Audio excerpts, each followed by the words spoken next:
এই সূত্রটা তোমাদের হচ্ছে বাসার কাজ। এখানে কিন্তু নিচে ও উপরের কাজ রয়েছে, অর্থাৎ নিচে নামানোর জন্য এসইউবি ব্যবহার করবে আর উপরে তোলার জন্য এসইউপি। প্রিয় শিক্ষার্থীবৃন্দ, আসসালামু আলাইকুম। আজকের ভিডিওতে আবার তোমাদের আমি এইচটিএমএল শেখাবো। শত ব্যস্ততা রেখে তোমাদের জন্য ভিডিও বানাতে চলে আসছি। আজকের ভিডিওতে আমি তোমাদের নতুন একটা জিনিস শেখাবো, সেটি হচ্ছে যেমন ধরো আমি এখানে লিখি যে H2SO4, এটা হচ্ছে অর্থাৎ একটা সূত্র, পানির সূত্র, বৈজ্ঞানিক নাম। তো এইটাকে এইচটিএমএল করার জন্য আমাদের কোন ট্যাগটি লাগবে। তো তোমাদের আমি ধারাবাহিকভাবে এইচটিএমএল শেখাচ্ছি, কারণ আমি বলছিলাম যে সর্বোচ্চ 20 থেকে 25টা ট্যাগ যদি আমি তোমাদেরকে শেখাতে পারি, তাহলে যেভাবেই প্রশ্ন আসুক না কেন তুমি কিন্তু অবশ্যই উত্তর করতে পারবে। তো আমি তোমাদের সম্ভবত 15টি ট্যাগ মনে শিখিয়ে দিয়েছি, যে এটা হচ্ছে শুরু ট্যাগ, এটা হচ্ছে শেষ ট্যাগ, তারপর হচ্ছে টিআর টেবিল রো, টিএইচ হচ্ছে টেবিল হেডিং, টিডি হচ্ছে টেবিল ডেটা, ইউ হচ্ছে আন্ডারলাইন, H1 হচ্ছে বড়, H6 হচ্ছে ছোট। এছাড়া আমরা শিখছিলাম গত ক্লাসে, আমি এখানে লিখি পাশে, পির কাজ, পি হচ্ছে প্যারাগ্রাফ আকারে। তারপরে এসইউপি, এটির কাজ ছিল হচ্ছে কোনো তথ্য উপরে লেখার জন্য, যেমন এরকম লিখছিলাম আমরা A+B হোল স্কোয়ার। এখানে A+B উপরে স্কোয়ার লেখার জন্য এসইউপি অর্থাৎ সুপ ট্যাগটা আমাদের লাগবে, কারণ এখানে যদি আমরা এসইউপি ব্যবহার না করে 2 লেখার চেষ্টা করি তাহলে 2টা পাশে চলে আসবে। তো উপরে নেওয়ার জন্য আমাদের প্রয়োজন হবে এসইউপি। এছাড়া আমরা শিখছিলাম হচ্ছে রো স্পেন, অর্থাৎ সারির ভিতরে জায়গা দখল করে। তারপর শিখছিলাম কল স্পেন, কল স্পেন হচ্ছে কলামের ভিতর জায়গা দখল করে। এরপর শিখছিলাম ক্যাপশন, অর্থাৎ টেবিলের উপর কোনো কিছু থাকলে ক্যাপশন। এছাড়া আরও কয়েকটি ট্যাগ আমি তোমাদেরকে শিখিয়েছিলাম। তো এগুলো ধারাবাহিকভাবে আমরা শিখতেছি, কারণ হচ্ছে একবারে দিলে সবগুলো ট্যাগের ব্যবহার যদি আমি তোমাদের একদিনে শিখাই দিতাম তাহলে কিন্তু কখনোই তোমরা পারতে না, কারণ প্যাঁচাই যেত। আমি তোমাদের পার্ট বাই পার্ট, মানে সহজ করে বোঝানোর জন্য আস্তে আস্তে করে শেখাচ্ছি। বলছি যে ধারাবাহিকভাবে 20 থেকে 25টা ট্যাগের কাজ যদি তোমরা জানো, তাহলে অটোমেটিকলি তোমাদের এইচটিএমএল এর মানে যেভাবে সৃজনশীল প্রশ্ন আসে তাতে কোনো সমস্যার কথা না, এবং সমস্যা হবে না ইনশাল্লাহ। তো প্রিয় শিক্ষার্থীবৃন্দু, আমি তোমাদের আজকে এই এইচটিএমএলটা করাই দেবো। তো এই এইচটিএমএলটা করানোর জন্য আমাদের প্রয়োজন হবে এসইউবি, অর্থাৎ সুপ ট্যাগটি প্রয়োজন হবে। তো এটাকে আমরা এখন এইচটিএমএল করবো। ধরো উত্তর, আগে পরে সবসময় বলছি যে কোনো এইচটিএমএল লেখার জন্য তোমাকে কিন্তু অবশ্যই বেসিক ট্যাগ লিখতে হবে, কারণ বেসিক ট্যাগ ছাড়া কিন্তু কোনো এইচটিএমএল হবে না। আমরা জানি বেসিক ট্যাগ হচ্ছে 4টি, এটা কিন্তু বহু নির্বাচনী প্রশ্নতে আসে। বেসিক ট্যাগ কয়টি? বেসিক ট্যাগ হচ্ছে 4টি। তো যে কোনো এইচটিএমএল লেখার জন্য আমাদের বেসিক ট্যাগ লিখতে হবে। বেসিক ট্যাগ হচ্ছে HTML, অর্থাৎ প্রথম আমরা HTML শুরু করলাম শুরু প্রতীকের মধ্যে।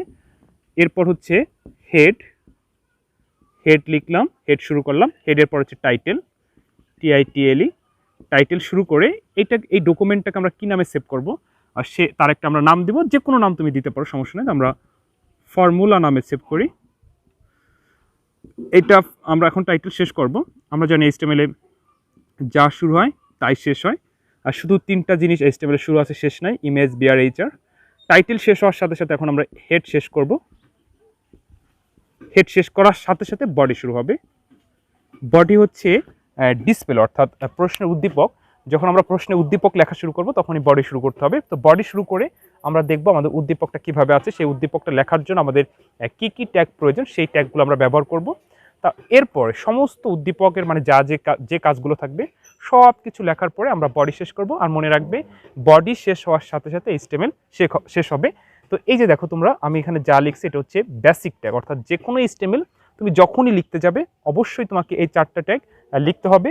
তো প্রিয় শিক্ষার্থীবৃন্দ, আমি তোমাদের এখন H2SO4, অর্থাৎ দেখো তোমরা H এর নিচে 2, SO স্বাভাবিক, আবার নিচে 4, তাহলে এই 2 এবং 4 লেখার জন্য আমাদের কি ট্যাগ ব্যবহার করব, অর্থাৎ আমরা এটাকে ঠিক ডিসপ্লেতে, আমরা টিভির আমরা কম্পিউটার স্ক্রিন বা মোবাইল স্ক্রিনে বা পরীক্ষাও আসতে পারে, এটা পরীক্ষা বিভিন্ন বোর্ডে এই প্রশ্নটা আসছে। তো যেভাবেই আসুক, অর্থাৎ আমরা এটাকে এখন সঠিক ট্যাগের মাধ্যমে লিখবো, তাহলে অটোমেটিকলি এরকমই দেখাবে। কিন্তু তুমি যদি ট্যাগ ব্যবহার না করে, এই যে তোমার ফোনে যে কিবোর্ড আছে বা কম্পিউটারের যে কিবোর্ড আছে, সেখানে যদি তুমি ট্যাগ ব্যবহার না করে লেখার চেষ্টা করো তাহলে কিন্তু দেখা যাচ্ছে এরকম হয়ে যাবে, H2SO4, অর্থাৎ সব স্বাভাবিক দেখাবে, এরকম দেখাবে না। অর্থাৎ আমরা এখন এইটাকে বানানোর জন্য আমাদের কি ট্যাগ প্রয়োজন হবে? এসইউবি। মনে রাখবে, উপরে তোলানোর জন্য হচ্ছে এসইউপি। আমি একটু পাশে সংকেত দিয়ে দিই, এটা হলো উপরে। কোনো কিছু উপরে তোলার জন্য তুমি এসইউপি ব্যবহার করবে, কোনো কিছু নিচে নামানোর জন্য এসইউবি ব্যবহার করবে। অবশ্যই মনে রেখো এই কথাটি। তো যাই হোক, আমি এখন এটাকে HTML করব। তো যখন কোনো টেবিল আকারে থাকে তখন আমরা টেবিল বর্ডার দিয়ে শুরু করি। এখানে কিন্তু তোমরা দেখতে পাচ্ছ যে এখানে কিন্তু কোনো টেবিল নাই। তো যদি টেবিল না থাকে তাহলে আমাদের কি দিয়ে শুরু করতে হবে, যে কোনো হয় টেবিল থাকবে, না হয় অর্ডার লিস্ট থাকবে, না হয় প্যারাগ্রাফ আকারে থাকবে। প্যারাগ্রাফ বলতে কি বোঝায়, অনুচ্ছেদ, অর্থাৎ লাইন বাই লাইন থাকবে। তো আমরা দেখতেছি এটা প্যারাগ্রাফ আকারে আছে। তো প্যারাগ্রাফ আকারে থাকলে অর্থাৎ অনুচ্ছেদ আকারে, প্যাসেজ আকারে থাকলে আমরা পি ব্যবহার করব। অর্থাৎ এখন আমরা পি শুরু করব। পি শুরু করার পর এইটা লেখা শুরু করব এবং এইটা লিখতে গিয়ে আমাদের যেই ট্যাগগুলো প্রয়োজন সেগুলো আমরা ব্যবহার করব। তো প্রথমে আমরা দেখতেছি যে এইচ স্বাভাবিক আছে, তো আমরা এইচ লিখব। এইচ লেখার পরে নিচে দেখতেছি টু আছে, তো নিচে টু নামানোর জন্য এই এসইউবি শুরু করব। এসইউবি শুরু করে টু লিখব, এসইউবি শেষ করব। দেখো এখানে আমি যদি এখানে টুর পরিবর্তে আমি যা লিখতাম সেটাই কিন্তু এইচের নিচে দেখাইতো। এরপরে আমরা দেখতেছি এস ও স্বাভাবিক আছে, তাহলে আমরা এস ও স্বাভাবিকভাবেই লিখে দিব। এর নিচে দেখতেছি আবার ফোর আছে, তো নিচে ফোরকে আবার আমরা নিচে আনবো। তো নিচে আনার জন্য এসইউ বি ট্যাগটি ব্যবহার করা লাগবে। এখন আমরা এসইউ বি লিখে ফোর লিখব, তারপরে এসইউ বি শেষ করব। তো প্রিয় শিক্ষার্থীবৃন্দ দেখো আমরা এসইউবি শেষ করলাম। শেষ করার পরে ধরো আমাদের এই উদ্দীপকে S2 SO4 ছাড়া আর কোনো কিছু নাই। তার মানে কি আমাদের এই উদ্দীপকের এই ডিসপ্লেটা এখন শেষ হয়ে গেল। তো যখনই উদ্দীপকের সম্পূর্ণ লেখা শেষ হবে তখন আমরা বডি শেষ করব। কিন্তু বডি শেষ করার আগে যে দেখো পি শুরু হয়েছিল, পি কিন্তু শেষ হয় নাই। আমি তোমাদের বলতাম যে HTML লেখার সময় আমরা জানি যে যা শুরু হবে তাই কিন্তু শেষ হবে, শুধু তিনটা জিনিস, সেইগুলোর কাজ আমি পরবর্তী ভিডিওতে আসতেছি। ইমেজ অর্থাৎ ছবি তৈরি করার সময়, বিআর অর্থাৎ লাইন ভাঙার জন্য, একটা লাইন থেকে যখন তুমি আরেকটা লাইন যাবা, আরেকটা হচ্ছে এইচআর অর্থাৎ হরিজেন্টাল রো। এই তিনটা ব্যবহার ব্যতীত যত ট্যাগ আছে সব ট্যাগ শুরু হবে শেষ হবে, শুরু হবে শেষ হবে। শুধু ছবি তৈরি করার সময় অর্থাৎ ইমেজ তৈরি করার সময় ইমেজের যে কাজটা সেটা, আর লাইন ভাঙার জন্য বিআর এবং হরিজেন্টাল রো, এই তিনটা ট্যাগ ব্যতীত সকল ট্যাগের শুরু আছে শেষ আছে। তো দেখো পি শুরু হয়েছিল, এখানে কিন্তু আমরা পি শেষ করি নাই, এখন আমরা পি শেষ করব। পি শেষ করার সাথে সাথে আমাদের উদ্দীপকের সব কাজ হয়ে গেল, অর্থাৎ এই যে বডি শুরু করেছিলাম এখন আমরা বডি শেষ করব।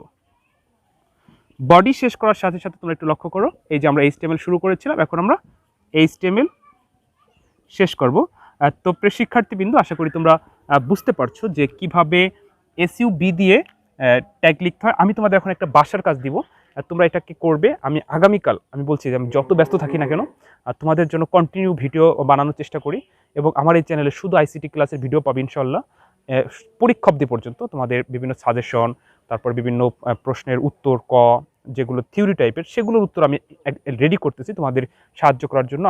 আমি চাই যে তোমরা ভালো একটা ফলাফল অর্জন করো। তো প্রিয় শিক্ষার্থীবৃন্দ তোমাদের উপকার করাটাই কিন্তু আমাদের সার্থকতা। তো এখন আমি তোমাদের একটা বাসার কাজ দিব। এই বাসার কাজটা দিব হচ্ছে উপর এবং নিচে এই দুইটা কম্বিনেশন, অর্থাৎ তোমরা নিজেরা ট্রাই করবে। আগামী ক্লাসে অর্থাৎ পরবর্তী যে আগামী দিন যে ভিডিওটা পাবে সেই ভিডিওতে আমি সলভ করে দিব। তবে তোমরা একটু বাসায় ট্রাই করো, যেহেতু আমি গত ভিডিওতে পার্ট 8-এ আমি এসইউপি দিয়ে একটা HTML করে দিয়েছিলাম, আজকে দিলাম হচ্ছে এসইউবি দিয়ে, অর্থাৎ সুপ এবং সাব এই দুটা দিয়েই শেখানো হয়ে গেছে। এবার এই দুইটা দিয়ে আমি তোমাদের এখন একটা বাসার কাজ দিব, তোমরা নিজেরা প্র্যাকটিস করবে আসলে তোমরা পারো কিনা।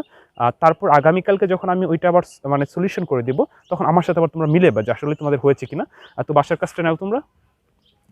তো প্রিয় শিক্ষার্থীবৃন্দ আরেকটি কথা, সেটি হচ্ছে তোমরা যারা আমার এই চ্যানেল সাবস্ক্রাইব করেছো তোমাদেরকে অসংখ্য ধন্যবাদ। আর যারা এখনও করো নাই করে নিও, কারণ তোমাদের একটু সমর্থন পেলে আসলে ভালো লাগে। তো যাই হোক প্রিয় শিক্ষার্থীবৃন্দ আরেকটি কথা হচ্ছে, যদি কখনো কোনো কিছু অজানা থাকে, বুঝতে সমস্যা, অবশ্যই কিন্তু কমেন্ট করে জানাবে। আর এমনিও কমেন্ট করো, কারণ তোমাদের সাথে কথা বললে পরিচয় হবে, তোমাদের সাথে মানে কথা বলতে ভালো লাগে, রিপ্লাই দিতে ভালো লাগে। কমেন্ট করো আর লাইক করো। তো যাই হোক আমি তোমাদের এখন বাসার কাজ দিচ্ছি। বাসার কাজটি হচ্ছে তোমরা একটু লক্ষ্য করো, A1 কিন্তু নিচে, প্লাস বির নিচে 1 ব্র্যাকেটের উপরে হোল স্কোয়ার, অর্থাৎ A plus B whole square সমান A square plus 2AB plus B square. এই সূত্রটা তোমাদের হচ্ছে বাসার কাজ। এখানে কিন্তু নিচে ও উপরের কাজ রয়েছে, অর্থাৎ নিচে নামানোর জন্য SUB ব্যবহার করবে আর উপরে তোলার জন্য SUP ট্যাগটি ব্যবহার করবে। তো আশা করি তোমরা পারবে। তোমরা এইটাকে আজকে বাসায় ঠিক এইভাবে করা শুরু করবে, অর্থাৎ বেসিক ট্যাগ বডি পর্যন্ত লিখবে, বডি লেখার পরে পি দিয়ে শুরু করবে, যেহেতু এটা আমি টেবিল ছাড়া দিয়েছি, প্যারাগ্রাফ আকারে দিয়েছি। আর তোমরা পি লিখে তারপরে এইটাকে লেখা শুরু করবে, সম্পূর্ণ লেখার পরে তারপর পি শেষ করবে, পি শেষ করে বডি শেষ করে HTML শেষ করবে। আমি আগামী ক্লাসে অর্থাৎ আগামীকালকে তোমাদের এই প্রশ্নটি সলভ করে দিব। আর আমি ইচ্ছে করলে এখন করে দিতে পারতাম, কিন্তু আমি করে দিলে তোমরা যে চর্চা করবে বা তোমরা যে প্র্যাকটিস করবে আসলে নিজেরা পারো কিনা সেটা কিন্তু তোমাদের হতো না। তো যাই হোক, তোমরা আগে করো, তোমরা না পারলে আমি আগামী ক্লাসে করে দেবো, আমার সাথে আবার তোমরা মিলেবে আসলে তোমাদের হয়েছে কিনা। তো আজকের যে ভিডিওটা এটা হচ্ছে পার্ট 9 নামে আমি টাইটেল করতেছি। পরবর্তী ভিডিওতে অর্থাৎ এই যে অ্যান্সারটা, এই অ্যান্সারটা আমি দিব হচ্ছে HTML এর পার্ট 10 নামে। তো সেখান থেকে তোমরা একটু মিলিয়ে নিও। তো প্রিয় শিক্ষার্থী বিন্দু, ভালো থেকো।